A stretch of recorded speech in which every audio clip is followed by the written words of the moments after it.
ኒቆዲሞስ። የዐቢይ ጾም ሰባተኛው ሰንበት ስያሜ ኒቆዲሞስ በመባል ይጠራል።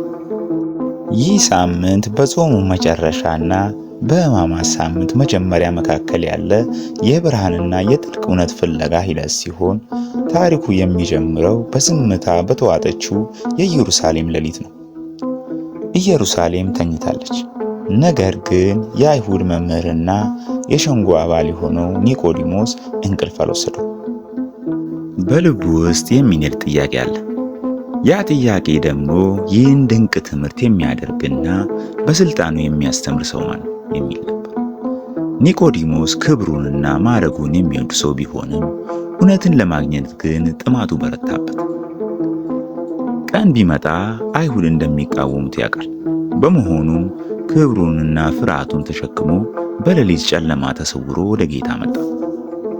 ኒቆዲሞስም ጌታችን ባለበት ስፍራ ደርሶ በትህትና እንዲህ አለው፣ መምህር ሆይ እግዚአብሔር ከእርሱ ጋር ካልሆነ በቀር አንተ የምታደርጋቸውን እነዚህ ምልክቶች ሊያደርግ የሚችል ማንም የለምና መምህር ሆነ ከእግዚአብሔር ዘንድ እንደመጣ እናውቃለን። ጌታችን ግን የኒቆዲሞስን ውጫዊ ምስጋና አልተቀበለው። ይልቁንም ወደ ነፍሱ ጥልቀት ገባ። ኒቆዲሞስ የመጣው ስለ ተአምራቱ ሊጠይቅ ነበር። ጌታ ግን የነገረው ስለ መንግሥተ ሰማያት መግቢያ መንገድ ነበር። እንዲህም አለው፣ እውነት እውነት እልሃለሁ ሰው ዳግመኛ ካልተወለደ በቀር የእግዚአብሔርን መንግሥት ሊያየው አይችልም። የሕግ መምህሩ ኒቆዲሞስ ግራ ተጋባ። በሥጋዊ አእምሮ አስቦ እንዲህ ሲል ጠየቀው፣ ሰው ካረጀ በኋላ እንዴት ሊወለድ ይችላል? ዳግመኛ ወደ እናቱ ማኅፀን ገብቶ መወለድ ይችላልን? ጌታችንም ሰማያዊውንና የመንፈሳዊውን ዓለም በር ከፈተለት። ሰው ከውሃና ከመንፈስ ካልተወለደ በቀር ወደ እግዚአብሔር መንግሥት ሊገባ አይችልም። በሥጋ የተወለደ ሥጋ ነው፣ ከመንፈስም የተወለደ መንፈስ ነው። የኒቆዲሞስ ታሪክ በዚህ ሌሊት አላበቃም። ያ በሌሊት ተሸሽጎ የመጣው መምህር ቆይቶ ጌታችን በአይሁድ ሸንጎ ፊት ሲከሰስ ሕጋችንን አስቀድሞ ሳይሰማ ይፈረዳልን ብሎ በድፍረት ተከራከረ። ከሁሉም በላይ ደግሞ በዕለተ ዓርብ ሁሉም ደቀ መዛሙርት በፈሩና በሸሹ ጊዜ ኒቆዲሞስ ግን ከዮሴፍ ጋር ሆኖ 100 ንጥር የሚያህል የከርቤና የአልባላ ቅልቅል ይዞ በመምጣት የጌታን ሥጋ በክብር ገነዘ።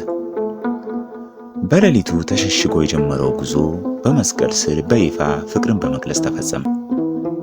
ኒቆዲሞስ ትልቅ መምህር ቢሆንም እውነትን ፍለጋ ግን እንደ ተማሪ በጌታ እግር ስር ተቀመጠ። እኛ ስለማወቅ ምን ያህል ትሑት ነን? ሌሊቱ የኃጢአታችንና የድንቁርናችን ምሳሌ ነው። ኒቆዲሞስ ከሌሊቱ ጨለማ ወጥቶ ወደ ዓለም ብርሃን እንደመጣ እኛም በዚህ ጾም ከጨለማ ሥራችን ተለይተን ወደ ብርሃኑ መቅረብ ይገባናል። በመጨረሻም የይሁዳንና የኒቆዲሞስን ልዩነት እንመልከት። ይሁዳ ሲነጋ ከጌታችን ከኢየሱስ ክርስቶስ ጋር ይውላል፣ ሲመሽ ከከሳሾቹ ጋር ያድራል። ኒቆዲሞስ ሲመሽ ከፈሪሳውያን ሊሰቅሉት ከሚፈልጉት ጌታ ሲማር ያድራል፣ ሲነጋ ከፈሪሳውያን ጋር ይውላል። ይሁዳ በቀን ያስተማረውን መምህር ሲመሽ አስይዞታል። ኒቆዲሞስ ሲመሽ ያስተማረውን መምህር ከልብ ከመነጨ እንባ ጋር ከመስቀል አውርዶ በብርሃን ቀብሮታል። ዓለማችን እንዲህ ናት። እንደ ኒቆዲሞስ ስውር ወዳጅ፣ እንደ ይሁዳ ስውር አሳዳጅ የሆኑ ሰዎች መኖሪያ ናት። ይቆያል። መልካም ጾም።